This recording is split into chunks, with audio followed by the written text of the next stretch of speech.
सुप्रभात भाइयों, मैं डॉक्टर राजेश पांडे।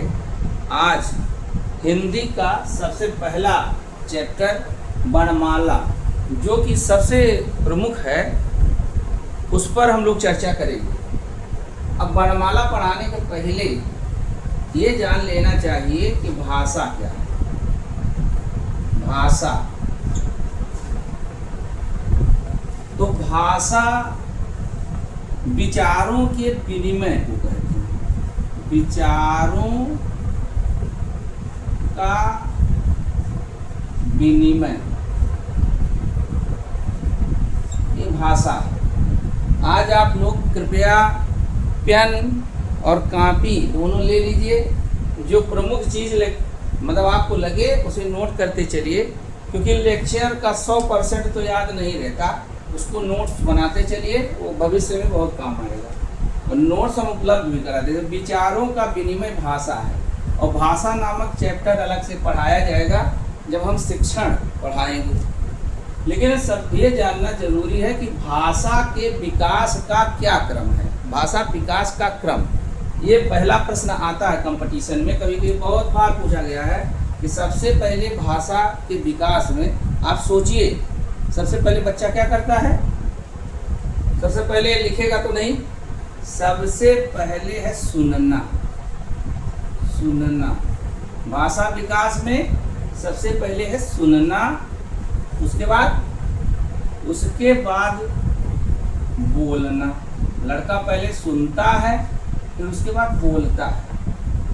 उसके बाद पढ़ना, और उसके बाद लिखना। यानी भाषा विकास में सुनना, उसके बाद बोलना, उसके बाद पढ़ना और उसके बाद लिखना, ये 4 स्किल है भाषा की। वास्तव में सबको सुनना भी जरूरी है, बोलना भी जरूरी है, पढ़ना भी जरूरी है और लिखना भी जरूरी है।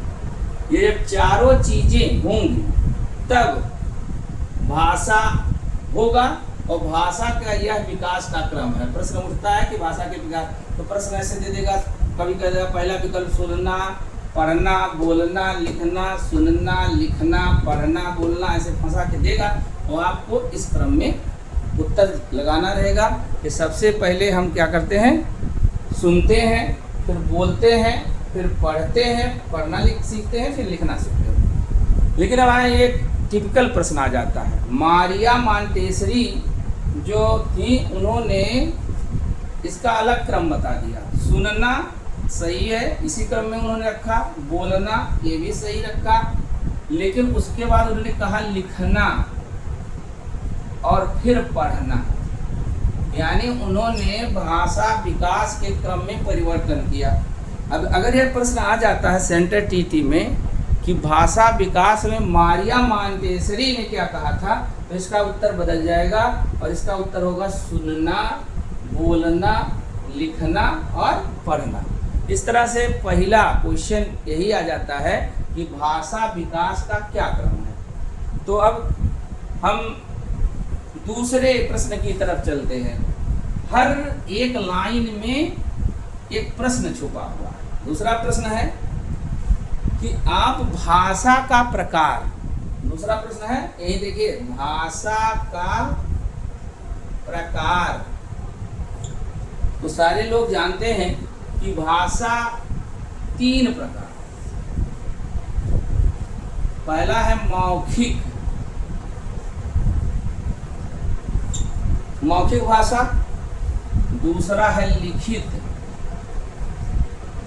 लिखित भाषा। और तीसरा है सांकेतिक,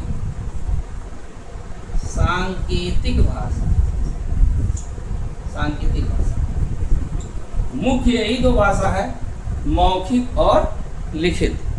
लेकिन सांकेतिक भाषा भी बहुत महत्वपूर्ण है। अभी इसके बारे में भी चर्चा होगी। सांकेतिक भाषा जो लिखने और पढ़ने में भी वो प्रभाव नहीं पड़ता जो हम सांकेतिक भाषा से डालते हैं प्रभाव। जैसे अगर आप कहीं जा रहे हैं और लाल बत्ती जल गई तो आप रुक जाते हैं कि कोई कहता है कि रुको रुको रुको, तो ये यातायात की सांकेतिक भाषा कि भाई लाल जल गया बत्ती, अब रुक जाएगी। तो हर एक विभाग की एक सांकेतिक भाषा होती है। जैसे मिलिट्री की एक अलग सांकेतिक भाषा होगी। आप चैप्टर पढ़ेंगे कोडिंग डिकोडिंग, कोडिंग डिकोडिंग, अब ये सांकेतिक भाषा है। हम किसी भाषा का प्रयोग करें और हमारे समूह वाला ही समझे तो उसे हम सांकेतिक भाषा कह सकते हैं। प्रेमी प्रेमिका की भाषा अलग होती है, सांकेतिक इशारे से बात कर, कहत नटत रीजत की जत और हसत मिलत लजियात, भरे भवन में करत है नैन नहीं सो बात। यानी प्रेमिका और प्रेमी आपस में बात कर ले रहे हैं, कोई समझ भी नहीं पा रहा है, ये भाषा है सांकेतिक भाषा।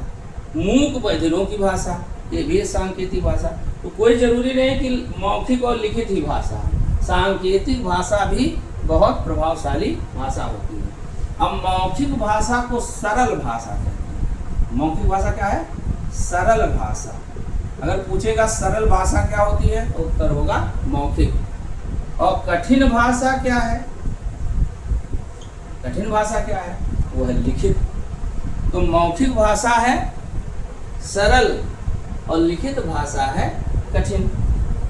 तो इस तरह ये भी एक प्रश्न पूछ रहा है कि भाषा का क्या कई प्रकार का भाषा होता है। तो मतलब मौखिक और लिखित मुख्य है, और लेकिन सांकेतिक भाषा। तो भाषा के प्रकार में 3 प्रकार का माना जाएगा उत्तर। और दूसरी बात, इससे और प्रश्न में सेंटर टीटी भी पूछ लेता है कि जैसे मौखिक भाषा क्या है, लिखित भाषा क्या है, तो आप जान जाएंगे। मौखिक भाषा का इस्तेमाल हम कब करते हैं? साक्षात्कार में करते हैं, या समाचार सुनने में करते हैं, या भाषण देने में करते हैं। जबकि लिखित भाषा में आ जाते हैं, 5 पुस्तकें लिखी जाती हैं, कुछ निबंध लिखते हैं, किताबें लिखते हैं। तो लिखित भाषा और मौखिक भाषा में अंतर है। और भाषा विकास का ये प्रकार है कि सरल भाषा, कठिन भाषा, मौखिक है और लिखित है। अब एक और भाषा हो गई है तकनीकी भाषा, लेकिन अभी वो नहीं जुड़ी है। सरल भाषा, कठिन भाषा, सांकेतिक भाषा, वो आगे चल करके भविष्य में आप पढ़ने वाले हैं, वो है तकनीकी भाषा। अब जो कंप्यूटर की भाषा है वो अलग प्रकार की भाषा है। बाइनरी नंबर को ही वो समझ पाता है, पढ़ पाता है। कंप्यूटर सभी निर्देशों का वो नहीं समझ पाता। इस नाते एक प्रकार की और भाषा होगी। लेकिन अभी तक तो आपसे प्रश्न जो पूछा जाएगा तो भाषा में यही 2 माना जाता है। अब दूसरी चीज ये जानिए कि भाषा समझने के लिए वाक्य, जैसे विचार का विनिमय है, तो विचार हम कैसे प्रकट करते हैं? वाक्य से। वाक्य के बाद क्या होता है? उपवाक्य, माने वाक्य से छोटा उपवाक्य। इससे भी एक प्रश्न पूछता है। उपवाक्य से छोटा पदबंध, पदबंध नोट करिए। उससे छोटा है पद, और पद को ही कहते हैं शब्द। अंतर है भी बताऊंगा। सबसे बड़ा है वाक्य, उसके बाद है उपवाक्य, उसके बाद है पदबंध, उसके बाद है पद या शब्द, उसके बाद है, जैसे मेरा व्हाइट बोर्ड छोटा है, ये बड़ा होता तो और अच्छी व्याख्या होती। जल्दी ही इसकी व्यवस्था होगी। 20 तारीख से हम और संसाधन से युक्त हो जाएंगे और ये सारी समस्या दूर हो जाएगी। वाक्य, उपवाक्य, पदबंध, पद या शब्द, और उसके बाद जो आप जानते हैं, जो आज पढ़ाया जाएगा, वर्ण या ध्वनि। इसी को हम पढ़ेंगे आज, लेकिन उसके पहले ये सब समझना आवश्यक है। यहीं से समझाना शुरू करते हैं। वर्ण या ध्वनि। तो वर्ण जो होता है वो लिखित होता है। भाषा की सबसे छोटी लिखित इकाई वर्ण, जबकि ध्वनि जो होती है मौखिक होती है। ध्वनि जो होती है, अब भाषा की सबसे छोटी इकाई वर्ण नहीं है, भाषा की सबसे छोटी सार्थक इकाई है। जैसे कुछ ऐसी ध्वनियाँ होती हैं जो ध्वनि तो है लेकिन हम लिख नहीं पाएंगे। जैसे हम कहते हैं कि आप लिखो कि बिल्ली म्याऊं म्याऊं, तो आप लिख देंगे। लिख दें कुत्ता भौं भौं लिखो तो लिख देंगे। लेकिन कहते हैं लिख दो घोड़ा, तभी नहीं लिख पाओगे, हालत खराब हो जाएगी। तो हर ध्वनि को हम वर्ण का रूप नहीं दे सकते, सभी ध्वनियाँ वर्ण नहीं होती हैं। अब जैसे ये ध्वनि उत्पन्न हो रही है तो कौन लिख पाएगा? सब लोग कहते हैं कि नदी कल कल करके बह रही है, चिड़िया चहकते हैं, कुत्ता भौंकते हैं, तो कुत्ता भौंकते हैं तो जो जैसा वो भौंकते हैं वो लिख पाओगे? जैसे नदी आवाज करती हुई चलती है, क्या हम ऐसा लिख सकते हैं? नहीं। तो वही ध्वनि जिसको हम लिख सकें वो वर्ण कहलाती है, वही ध्वनि वर्ण कहलाती है।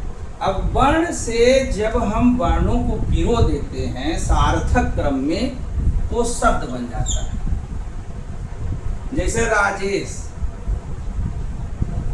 अब मेरा इनाम, इसको सही क्रम में लिखा गया है, लेकिन अब इसी को कह दें रा पर आग मात्रा रा और सा और जा पर एक मात्रा जी, रासजे, तो ये वर्णों का समूह तो है लेकिन ये शब्द नहीं बन पाया, इसका कोई अर्थ नहीं।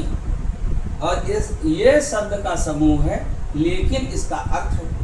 तो ऐसे वर्णों के समूह जो अर्थ प्रकट करें, ऐसे वर्णों के समूह जो अर्थ प्रकट करें वही केवल शब्द कहलाते हैं। अटरमडमली अगर तमाम वर्ण एक साथ लिख दिए जाएं तो वो शब्द नहीं कहलाते। शब्दों का मतलब वर्णों का समूह नहीं है शब्द, वर्णों का व्यवस्थित क्रम है शब्द, जिसका कोई ना कोई अर्थ होता है। हर शब्द का कोई ना कोई अर्थ होता है। अब बहुत सारे लोगों के मन में प्रश्न ये होगा कि भाई शब्द और पद में क्या अंतर है? शब्द और पद में क्या अंतर है? सारे लोग सोचें मन में कि शब्द क्या है और पद क्या है। दोनों एक ही, लेकिन अंतर क्या है कि समझो कोई फूल है, कोई फूल है वो ऐसे है, अलग अलग है तो वो फूल है, लेकिन माला में गूंथ दिया गया तो माला का फूल हो गया। वैसे ही शब्द जब अलग, कोई भी शब्द जब अलग होता है तो वो शब्द कहलाता है, लेकिन जब वही शब्द वाक्य में प्रयोग किया जाता है तो वो पद कहलाता है। जैसे राम बाजार जाता है, राम बाजार जाता है, इसमें राम एक शब्द है, बाजार और जाता ये सब शब्द है, लेकिन जब इसमें है तो ये पद है, ये पद है। इसलिए कहता है किसी में विशेष विशेषण, पहला पद प्रधान, दूसरा पद प्रधान, उत्तर पद प्रधान। यानी पद क्या होता है? जब वाक्य में हम उसे शब्द को प्रयोग करते हैं तो वो पद बन जाता है, तो उसे हम पद कहते हैं। आप समझ गए होंगे शब्द और पद एक ही है। जब शब्द वाक्य में चला जाता है तो उसे पद कहते हैं, नहीं तो शब्द कहते हैं। अब पदबंध किसे कहते हैं? पदबंध किसे कहते हैं? जब हम अनेकों पद एक साथ लिख देते हैं तो पदबंध होता है, लेकिन उसका कोई अर्थ नहीं होता है, उसका कोई अर्थ नहीं होता है। जैसे जाता है, अब ये मान लीजिए लिख दिया गया, ये पदबंध है, द्विपद है, लेकिन अगर इसका कोई अर्थ नहीं है, लेकिन अगर इसको अर्थ दे दिया जाए तो वो उपवाक्य होता है। अब उपवाक्य और वाक्य में क्या अंतर है? उपवाक्य अर्थ तो देता है लेकिन पूरा अर्थ नहीं देता है। अगर वर्षा होगी, अगर वर्षा होगी, अब ये क्या है, ये वाक्य का उपवाक्य। अब वर्षा होगी तो पता नहीं क्या होगा, भीग जाएंगे कि फसल अच्छी होगी कि फसल तबाह होगी। अभी ये उपवाक्य है। अगर वर्षा होगी तो विद्यालय में अवकाश हो जाएगा, विद्यालय में अवकाश हो जाएगा।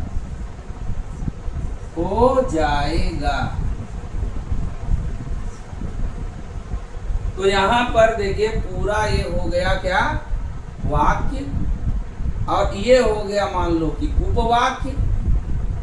और अगर वर्षा इतना मान लो कि ये पदबंध है, मतलब 2 से अधिक पद होगा तो पदबंध कहलाएगा, तो ये पदबंध है। उसके बाद वाक्य में है तो पद है, अकेले है तो शब्द है। किसी शब्द का पर्यायवाची हम लिखते हैं या किसी शब्द का विलोम हम लिखते हैं। एक ही शब्द है, अलग अलग वाक्य में जब प्रयोग हो जाएगा तो उसका अर्थ अलग हो गया। जैसे इसी से तो यमक अलंकार बना कि कनक कनक ते सौगुनी, तो एक कनक का अर्थ सोना और एक कनक का अर्थ धतूरा, जबकि शब्द एक ही है लेकिन वाक्य में स्थिति बदल जाने से उसके अर्थ में परिवर्तन हो जाता है। तो इस प्रकार हमने समझाया कि वाक्य क्या है, उपवाक्य क्या है, पदबंध क्या है, पद शब्द क्या है, शब्द क्या है, वर्ण क्या है और ध्वनि क्या है। तो अब हम सबसे छोटे से बड़े की तरफ चलते हैं। सबसे छोटा क्या है, वर्ण। सबसे छोटा क्या है, वर्ण। तो वर्ण और वर्णमाला, इसी पर आज हम लोग चर्चा करेंगे।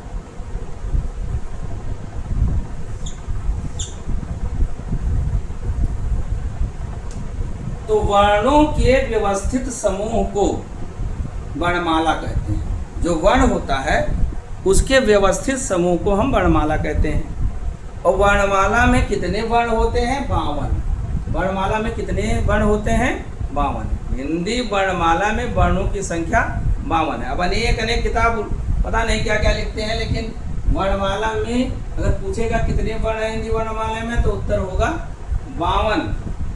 अब अगर ये कहा जाए कि आप लोग 52 वर्ण सही तरीके से लिख दें तो बहुत सारे लोग लिख देंगे और बहुत सारे लोग लिख नहीं पाएंगे। एक वर्णमाला जो शुरू से पढ़ाया जाता है, यहाँ तक कि कुछ लोग अध्यापक भी हैं, लेकिन ये है कि वर्णमाला को व्यवस्थित तरीके से लिखने में समस्या उनको आने लगी।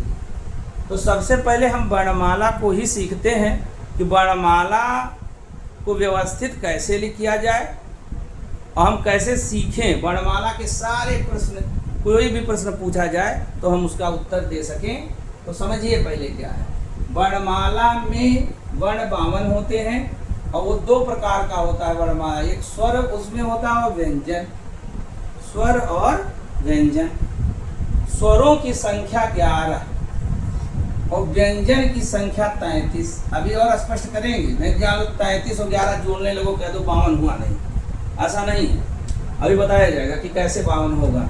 लेकिन अगर प्रश्न पूछेगा कि कितने स्वर होते हैं तो उत्तर होगा 11 हिंदी वर्ण में, और व्यंजन कितने होंगे वो उसका उत्तर होगा 33। अब कभी कभी 13 कहता है। अब री और ली संस्कृत भाषा में 2 और जोड़ देता, 13 हो जाता है।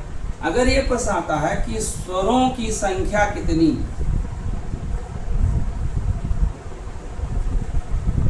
उत्तर होगा 11। देखिए एक छोटा आ जिसे हम कहते हैं, वैसे छोटा आ नहीं कहना चाहिए, आ ई उ री ए ओ औ। तो 1 2 3 4 5 6 7 8 9 10 11, तो स्वरों की संख्या 11। लेकिन अगर आपसे पूछ लिया जाए, एक दिन मैंने ही फेसबुक पे पूछा कि ये बताइए कि वर्णमाला में मात्राएं कितनी होती हैं, मात्रा, तो बहुत लोग 11 मांगने लगे। हमने उत्तर नहीं दिया, हम सोचे कि भाई अभी लोग अपना व्यू दें, लेकिन बहुत कम लोग व्यू देते हैं। बताओ इसको, या तो छोटा प्रश्न समझते होंगे, मजाक।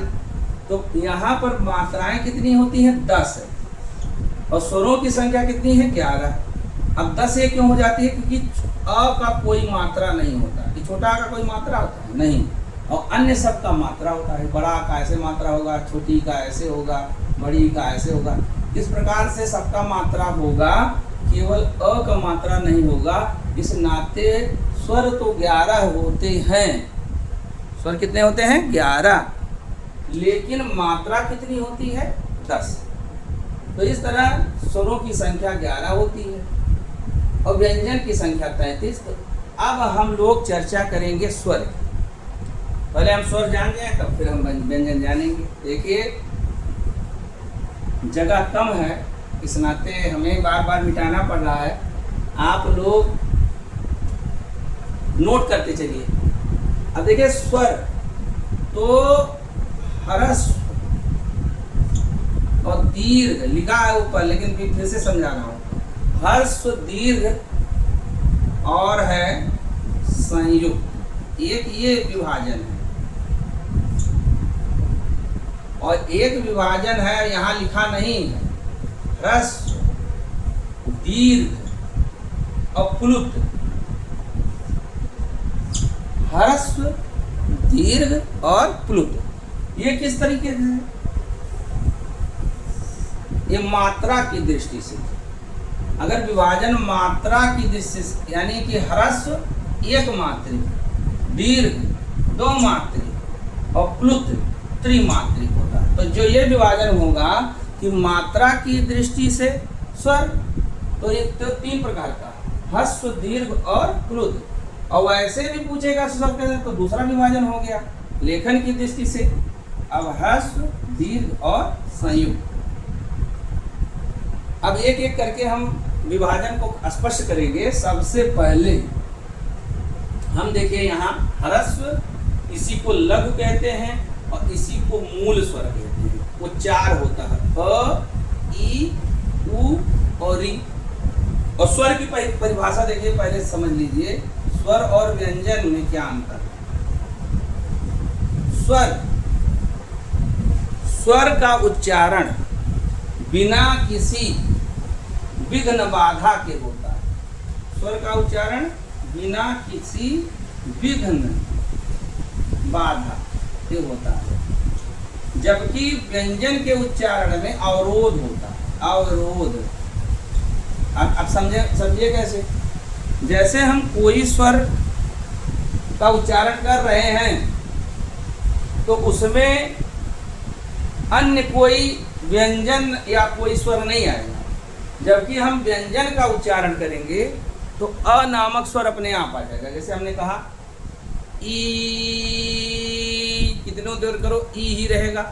ऊ, कितनों देर करो ऊ ही रहेगा। लेकिन का, खा, गा, तो का गायब हो जाता है, आ बजता है। खा गायब हो जाता है, आ बजता है। यानी व्यंजन वर्ग के उच्चारण में स्वर आवश्यक है, और जबकि स्वर के उच्चारण में किसी की आवश्यकता नहीं होती। तो इसी नाते स्वर जो है वो बिना विघ्न बाधा के बोला जाता है, जबकि व्यंजन में अवरोध होता है जिसमें विघ्न बाधा। जब हमको किसी दूसरे की जरूरत पड़ेगी, हमारे काम में किसी दूसरे की जरूरत पड़ेगी, तो समझो हमारे काम में विघ्न बाधा है। जैसे मैं पढ़ा रहा हूँ, अगर यहाँ पर कोई ऑपरेटर होता, यहाँ पर कोई ऑपरेटर होता तो फोकस यहाँ ब्लैक बोर्ड पर कर देता, फिर मेरे पर कर देता, या मेरे पास और कोई साधन होता तो और अच्छी तरीके से हम पढ़ाते। यहाँ विघ्न बाधा है वातावरण। लेकिन फिर वही बात है कि सैकड़ों मरुभूमि में नदियाँ बहा देते हैं हम, और गर्भ के जलराशि में बेड़ा चला देते हैं। यानी कि जो बाधाओं पर भी विजय प्राप्त करने की कोशिश करे, कामयाबी उसी को मिलेगी। वास्तव में स्वर जो है वो विघ्न बाधा रहित है, जबकि व्यंजन विघ्न बाधा सहित है। अब स्वर जो है वो जो मूल स्वर क्या है समझिए। अ, ई, उ और री, ये मूल इस नाते हैं कि ये किसी से जोड़ से नहीं बने हैं, अकेले बने हैं। जबकि अगर यही कह दिया अ और प्लस अ, तब ये हो जाएगा आ। अब दो जुड़े तो ये दीर्घ हो गया। अब ये मूल नहीं रहा, अब ये संयुक्त हुआ। लेकिन संयुक्त में अभी बताएंगे ये भी दो प्रकार का होता है। जब समान स्वर जुड़ते हैं तो दीर्घ बनता है, ये भी दो मात्रिक होता है। लेकिन जब असमान स्वर बनता है, अ धन ई बराबर ए गुण सन, अब इसमें अ के साथ ई जुड़ गया तो ये जो बना वो अलग प्रकार का, ये संयुक्त है। और जबकि ये प्योर दीर्घ है। अभी इसको समझने लिए हम आगे और क्लियर करेंगे। पहले इतना समझिए कि मूल स्वर ये है अ ई उ री, इसे एक मात्रिक कहते हैं, इसे एक मात्रा होता है। आगे अगर कभी छंद पर चर्चा होगी तो इसका बहुत जरूरत पड़ेगा। एक मात्रा होता है अ ई उ री, इसे ह्रस्व कहते हैं। समझिए, जिनके उच्चारण में, जिन वर्णों के उच्चारण में अपेक्षाकृत कम समय लगे, अपेक्षाकृत कम समय लगे, उसे ह्रस्व कहते हैं। अब कुछ लोगों का उच्चारण ही सही नहीं होता। जैसे वो छोटा ऊ का मात्रा रहेगा तब वो वही उच्चारण करेंगे, बड़ा ऊ का मात्रा रहेगा उनके लिए दुबे भी वैसे और दुबे भी वैसे। लिखेंगे दुबे और बोलेंगे दुबे। रूपा लिखेंगे और रूपा, उनको अंतर नहीं है। जैसे रुपया और रुपया में उनको कोई अंतर नहीं है, छोटा हो बड़ा हो कोई अंतर नहीं। लेकिन ये बात समझो कि ह्रस्व जिन वर्णों के उच्चारण में अपेक्षाकृत कम समय लगे, जो एक मात्रिक हो, उसे ह्रस्व कहते हैं। तो ये चार है एक मात्रिक, ये समझ में आ गया होगा। अब दूसरा विभाजन देखिए, दीर्घ। दीर्घ या गुरु या बड़ा ही होता है। तो ये आ ई उ ए ऐ ओ औ, ये 7 है, 7 ये दीर्घ है। लेकिन अभी दीर्घ में भी दो कैटेगरी है। जैसे दीर्घ में समझिए, दीर्घ एक है आ ई उ, ये जो दीर्घ है वो सजातीय दीर्घ है। कैसा दीर्घ है? सजातीय। इसमें अ धन नहीं सॉरी ई धन ई, उ धन उ, यही दीर्घ स्वर संधि है। जब संधि पढ़ाया जाएगा तो स्पष्ट होगा। अगर ये नहीं समझे रहोगे दीर्घ तो वहां भी प्रॉब्लम होगी। जब अ के साथ आ मिलेगा तो दीर्घ हो जाएगा, ई के साथ ई मिलेगा तो दीर्घ हो जाएगा, और उ के साथ उ मिलेगा तो उ हो जाएगा। यानी कि, और यहाँ संयुक्त क्या है? संयुक्त स्वर। अब यहाँ देखिए, ए कैसे बनता है? आ धन ई तो ए, और आ धन ए तो ऐ, अ धन उ तो ओ, और आ धन ओ तो उससे बनता है आओ। तो इस प्रकार विभाजन में यही जो है ये दीर्घ है, मूल दीर्घ है, और ये क्या है? ये संयुक्त है। तो 3 जो है वो दीर्घ जो है वो वास्तव में दीर्घ है, जबकि ये जो है वो दीर्घ द्विमात्रिक के हिसाब से है, जबकि ये है ये संयुक्त है। तो आपको पूछा जाएगा तो दीर्घ, अगर विकल्प के आधार पर उत्तर मानना है। देखिए, अगर पूछ लिया आपसे कि निम्न में से संयुक्त स्वर कौन है, तब तो आप मान ही ले जाएंगे। निम्न में से ह्रस्व स्वर का तब भी मानेंगे। लेकिन अगर पूछेगा निम्न में से दीर्घ कौन है, दीर्घ कौन है, तो अब जैसे ए दे दिया, ऐ दे दिया, और औ दे दिया, और ई दे दिया, तब आपको दीर्घ मानना पड़ेगा, इसे मानना पड़ेगा। क्योंकि ये संयुक्त समझ कर लगा, जैसे ए ऐ ओ संयुक्त हो जाता है, एक दीर्घ बचा। लेकिन अगर दीर्घ ऐसे पूछ रहा है विकल्प दे करके कि आ, ए, ई और ऊ, इसमें निम्नलिखित में से कौन दीर्घ नहीं है, तब ये माना जाएगा। दीर्घ नहीं है, अब ये सब दीर्घ हो गए। अभी आप नहीं कर सकते कि सर यही दीर्घ है, ये दीर्घ है, ये संयुक्त नहीं। अब उसके प्रश्न के पूछने का मंशा देखो, वो कह रहा है निम्नलिखित में से कौन दीर्घ नहीं है, तो जो दो मात्रिक नहीं है उसे बताना है। तो इस आधार पर ह्रस्व, लघु, मूल स्वर एक मात्रिक है, जबकि ये दीर्घ है, गुरु है, द्विमात्रिक है। लेकिन इसमें भी दुई प्रकार की कैटेगरी है, वो है दीर्घ और संयुक्त। और बढ़िया तरीके से समझने के लिए उच्चारण वाले दृष्टिकोण को हम समझना आवश्यक है। उच्चारण वाले यहाँ मिटा देते हैं, देखिए उच्चारण वाले समझो। ह्रस्व आप समझ गए, इसमें कोई दिक्कत नहीं। दीर्घ, दीर्घ अब ये सब है, सातों दीर्घ है, ह्रस्व और ये दीर्घ। अब एक है प्लुत। अब ह्रस्व ये है अ, ई, उ और री, ये हो गया ह्रस्व। दीर्घ ये पूरा हो गया सात, आ, ई, उ, ए एंड सो ऑन, ये सात हो गया। प्लुत लेकिन आप देखेंगे इसका ऐसे लिखा है, त्रिमात्रिक है, तीन लिखा रहता है। आपने देखा होगा जैसे ऐसे लिखा है ओम, तो ऐसे लिखा है। तो आप पढ़े आ, ओ और माँ, जबरदस्ती ओम पढ़ देते हैं। जबकि अगर इसका हिज्जे कहा जाए, हिज्जे माने उच्चारण को अलग अलग करो, तब नहीं कर पाओगे। अब इसमें क्या है कि आप समझिए कि ये क्या है। ओम का उच्चारण त्रिमात्रिक है, घंटाकार है, ऐसे जैसे एनपीसी वक्र मनोविज्ञान में बनता है। सामान्य संभाव्यता वक्र, ये बहुत इंपॉर्टेंट है मनोविज्ञान में, जब हम इसको पढ़ाएंगे तो बताएंगे। ऐसा ही प्लुत का उच्चारण है। जैसे जिस प्रकार समझो, जिस प्रकार हवाई जहाज आती है और सर पर जब आती है तो बहुत तेज हो जाता है आवाज, और धीरे धीरे लुप्त प्राय होती है, एकदम अचानक लुप्त नहीं होती। वैसे देखो ओम का उच्चारण देखिए,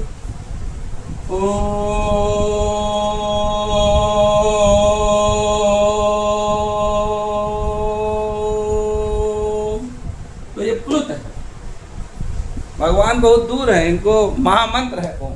तो इस तरह से प्लुत के उच्चारण में इसका कोई ये लुप्ताकार, एक तरह से इसका कोई भी प्रतीक नहीं है। इसको गिनती के 3 से प्रदर्शित करते हैं, यानी ये त्रिमात्रिक है और इसका उच्चारण ऐसे होता है। संस्कृत में इसका प्रयोग होता है, हिंदी में इसका उच्चारण बहुत कम होता है। जब हम व्याकरण पढ़ाएंगे तो बहुत जगह बताएंगे, कहानी में इसका उच्चारण होता है। जैसे किसी को गोली लग जाए और हमको कहानी में लिखना है कि गोली लग गई, तो ऐसे कराहेगा जब कोई, तो वहाँ प्लुत का उच्चारण, राम, ऐसे देखो राम है तो ऐसे राम नहीं लिखा जाएगा, ऐसे ऐसे ऐसे लिखा होगा। तो ये लुप्ताकार त्रिमात्रिक है, राम। तो यानी जो एक कराह है, तो वहाँ पर या कोई डब डब डब डब करके डूब रहा है, तो वहाँ पर जब इंगित संकेत करेंगे तो वहाँ त्रिमात्रिक का संकेत करेंगे। आशा है कि आपको स्वर समझ में आया होगा। ह्रस्व, दीर्घ, संयुक्त, ह्रस्व, ह्रस्व, दीर्घ और प्लुत। तो इस तरह से अगर हम समरी दें अभी तक के लेक्चर का, तो वर्णमाला में वर्णों की संख्या 52 होती है, स्वर होते हैं 11 और व्यंजन होते हैं 33। कल चर्चा व्यंजन को होगी, विस्तृत चर्चा होगी, क्योंकि उसमें अघोष, सघोष, अल्प प्राण, महाप्राण, विपित्त, संवृत्त, अर्ध संवृत्त, विवित्त, तमाम प्रकार के प्रश्न पूछे जाते हैं। कंठ क्या है, कंठ, मूर्धा, दंत, ओष्ठ, अंतस्थ, ऊष्म, उच्छिप्त, विभिन्न प्रकार के टिपिकल शब्द आएंगे और उनको समझना आवश्यक है। रटने से कल्याण नहीं होगा। वर्णमाला 2 दिन हम लेक्चर लेंगे और तीसरे दिन इसका टेस्ट लेंगे। यदि आप पढ़ना चाहते हैं सीरियसली तो हमसे बने रहें। आपका वर्णमाला का कोई क्वेश्चन गलत नहीं होगा। और ये विशेष अपील है कि आप मेरा जो चैनल है मैं जब करता हूँ उसको शेयर, तो आप लोग उसको कम से कम सब्सक्राइब कर दें और शेयर कर दें, जिससे हमको पता चले कि लोग हमारे चैनल को पसंद कर रहे हैं। या जितना भी नहीं कर सकते तो वीडियो हम बना रहे हैं इस समय, सुबह इसे हम डालेंगे, लेकिन इस समय रात्रि के 11:30 बज रहे हैं, जब बहुत सारे लोग सुकून से सो रहे होंगे, और हमने बनाया है आपके लिए वीडियो। धन्यवाद। और मैं शुभ रात्रि कहूँगा, और जब ये वीडियो पड़ेगा तो ये सुबह होगा, इस नाते सुप्रभात भी कहूँगा। आपका भविष्य भी उज्जवल हो और आपको पढ़ने का मन कहने लगे। हाँ, ये है कि आप नौकरी कर रहे हैं तो उतना टाइम नहीं मिल रहा है पढ़ने का, लेकिन फिर भी मैं भी नौकरी करता हूँ और मैं समय निकाल करके आप लोगों के लिए प्रयास करता हूँ कि सीमित संसाधन में कुछ 2-4 नंबर भी बढ़ जाएं तो हमारे कुछ मित्रों का कल्याण हो। इसी शुभ आशा के साथ नमस्कार।